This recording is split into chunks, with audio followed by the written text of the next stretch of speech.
चींटी एक नन्हा सा कीड़ा है जिसका जिक्र कुरान पाक में भी आया है। बल्कि चींटी के नाम से अल्लाह ताला ने पूरी एक सूरत ही नाजिल फरमाई है जिसका नाम है सूरह नमल। और याद रहे कि नमल चींटी को ही कहा जाता है। दोस्तों, जिस घर में चींटियां होती हैं तो अक्सर उस घर में रहने वाले लोग उन चींटियों की वजह से परेशान हो जाते हैं और तरह तरह के टोटके और दवाइयां इस्तेमाल करके उन चींटियों को मारने या घर से भगाने की कोशिश करते हैं।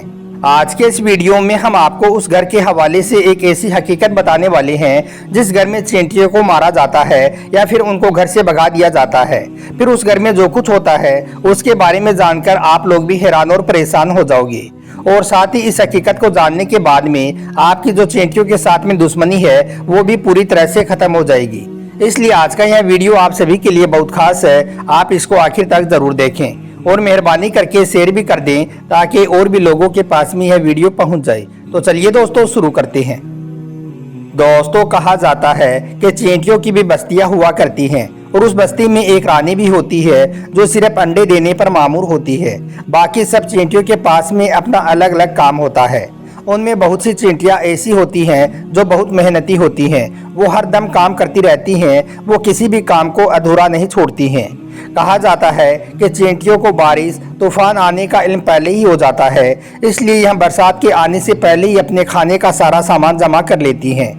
और यही नहीं, चींटियां आपस में एक दूसरे को खूब पहचानती भी हैं और आपस में बातचीत भी करती हैं। यही वजह है कि चींटियां रास्ते में रुक रुक कर आपस में गले मिलती हैं और आपस में कुछ कहती भी हैं।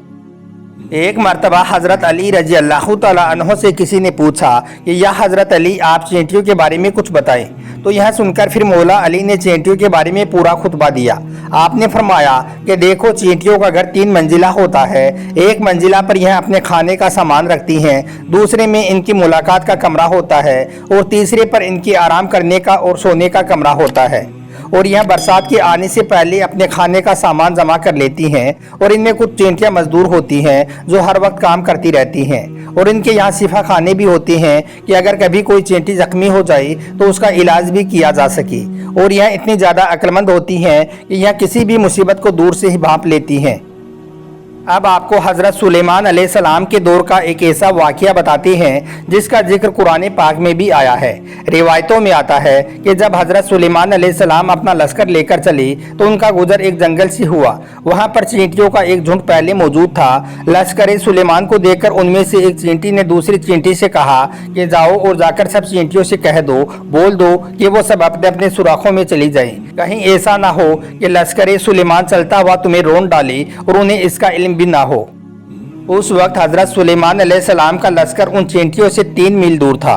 मगर हजरत सुलेमान को उस चींटी की यह बात सुन गई जिसको सुनकर आप अलैहिस्सलाम को हंसी आ गई। उस चींटी के हवाले से हजरत हसन फरमाते हैं कि उस चींटी का नाम हरमस था जो बनु साबान के कबीले से थी, जो कि एक पैर से लंगड़ी थी। उसे खौफ हुआ कि कहीं सारी चींटियां रोंदी ना चली जाएं, कहीं सारी चींटियां पीस ना दी जाएं, इसलिए उसने सारी चींटियों को इससे आगाह कर दिया।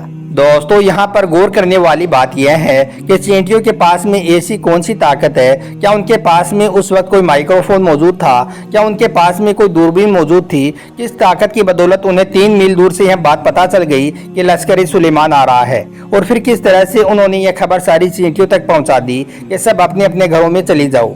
बेशक ये अल्लाह की नन्ही मखलूक है और इनको अल्लाह ने यह खास ताकत अता फरमाई है। अल्लाह ने चींटियों में दूरबीन जैसी ताकत रखी है जिससे उन्हें पहले से ही मुसीबत का पता चल जाता है।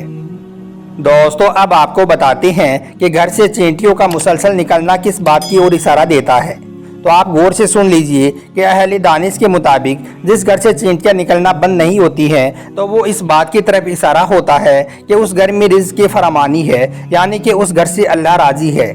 अब आप खुद ही सोच लीजिए कि हमारे घरों में मौजूद चींटियां हमें किस बात का इशारा देती हैं। लेकिन अफसोस, हम लोग तो इन्हें हर वक्त घर से भगाने के चक्कर में रहती हैं और ख़ास करके हमारे घरों की औरतें ऐसे ऐसे टोटके इस्तेमाल करती हैं कि जिससे घर की सारी चींटियां ख़त्म हो जाए। खुदारा ऐसा आप कभी ना करें, अपने घरों से कभी भी चींटियों को ना भगाएं। ये आपके घर में रिज़्क़ की फरामानी की वजह से होती हैं और अपने हिस्से की रिज़्क़ के लिए आपके घर में मौजूद होती हैं। इसलिए आपको चाहिए कि आप कभी भी चींटियों को खतरनाक किस्म की दवाइयों के साथ में इनका कत्ल ना करें। दोस्तों इसी तरह से एक बार ठंडी का मौसम था। एक बुजुर्ग अपने घर में थी। उनके पास में घर में कोई भी लिहाफ नहीं था, यानी कि उनके पास में ना ही कुछ बिछाने के लिए था और ना ही कुछ ओढ़ने के लिए था, और कड़ाके की ठंड पड़ रही थी। बुजुर्ग ने देखा कि उनके घर में चावल की एक खाली गोनी यानी कि एक खाली बोरी रखी हुई है। बुजुर्ग ने सोचा कि मैं अपने कमरे को बंद करके इसी बोरी पे सो जाता हूँ, ताकि इस बोरी की वजह से मुझे इस ठंडी से थोड़ी राहत मिल जाएगी। यही सोचकर बुजुर्ग ने वो बोरी बिछाई और उस पर वो सो गई। दोस्तों उस बोरी में बहुत सारी चींटियां मौजूद थी। उन्होंने उस बुजुर्ग को काटना शुरू कर दिया। जैसे ही उन चींटियों ने उनको काटना शुरू किया तो वो अल्लाह के वली महसूस करने लगे कि मुझे चींटियां काट रही हैं, इससे मुझे नींद कैसे आएगी। इसलिए फिर आपने वो खाली बोरी उठाई, अपने घर का दरवाज़ा खोला और फिर ज़ोर ज़ोर से उसको झटकाना शुरू कर दिया। उनके झटकने से बोरी में जितनी भी चींटियां मौजूद थी वो सारी की सारी चींटियां बाहर की तरफ आकर गिर गई। अब वो बुजुर्ग उस खाली बोरी को लेकर वापस अपने कमरे के अंदर आ गई, उसको फिर से बिछाया और उस पर वापस लेट गई। लेटते ही गेट से आवाज़ आई, ए मेरे बंदे, तेरे जिस्म पर तो गोश्त भी है, तेरे जिस्म में तो हड्डियाँ भी हैं, तू तो घर की चार दीवारी के अंदर भी है, तेरे जिस्म के ऊपर तो कपड़ा भी मौजूद है। ज़रा तुम मेरी उन चींटियों पर भी गौर कर लो जिनको तुम अभी अभी बाहर फेंक कर आए हो। उनके जिस्म में ना ही हड्डी है, ना ही गोश्त है, ना ही उनके जिस्म पर लिबास है। जब तुम्हें बंद कमरे में ठंडी लग रही है तो फिर जरा सोचो मेरी उन नन्ही चींटियों को बाहर क्या हाल हो रहा होगा, उन्हें कितनी ज्यादा ठंड लग रही होगी। बस इतना ख्याल आते ही वो बुजुर्ग उठकर बैठ गई। उस बोरी को फिर से उठाया और घर का दरवाजा खोला और उसको घर के बाहर जाकर बिछा दिया। थोड़ी देर में वो सारी की सारी चींटियां दौड़ती हुई फिर से उस बोरी के अंदर आ गई। आपने फिर उस बोरी को उठाया और अपने घर के अंदर वापस आ गई और फिर आप उस चींटियों वाली बोरी पर सो गई।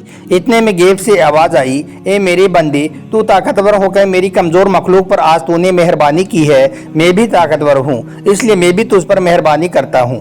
तेरे इस अमल के बदले में मैं तुझे वो खास ताकत अता करता हूँ कि आज के बाद में तू जिस भी दुआ के लिए अपने हाथ उठाएगा, मैं फ़ौरन उस दुआ को कबूल फरमा दूंगा। दोस्तों इसी तरह से तारीख की किताबों में यह जिक्र भी मिलता है कि एक मर्तबा हज़रत सुलेमान अलैहिस्सलाम रास्ते से कहीं जा रही थी कि इतने में आपने देखा कि रास्ते में एक चींटी उल्टी लेटी हुई है। उसने अपने पाँव आसमान की तरफ किए हुए हैं और वो अल्लाह से दुआ कर रही है, ए अल्लाह, हम भी तेरी मखलूक हैं, पानी बरसने की मोहताजी हमें भी है, अगर पानी ना बरसा तो हम हलाक हो जाएंगी। हज़रत सुलेमान अलैहिस्सलाम ने चींटी की इस दुआ को सुनकर अपने लोगों में यह ऐलान करा दिया कि चींटी की दुआ की बदौलत तुम तक पानी पहुंच रहा है, लिहाजा तुम लोग चींटियों पर रहम करो। तो दोस्तों मालूम ये हुआ कि अल्लाह की तमाम मखलूक, चाहे वो छोटी हो या बड़ी, हर मखलूक अल्लाह की तस्बीह बयान करती हैं और अल्लाह से दुआ भी मांगती हैं और अल्लाह को पुकारती हैं। लेकिन अफसोस आज का मुसलमान गफलत में दबा हुआ है, उसको अल्लाह से मांगने का और अल्लाह से बात करने का वक्त ही नहीं मिलता है। अल्लाह ताला से दुआ है कि अल्लाह पाक हम सबको रहम दिल बनाए और नेक अमल करने की तौफीक अता फरमाए। आमीन, अल्लाहुम्मा आमीन।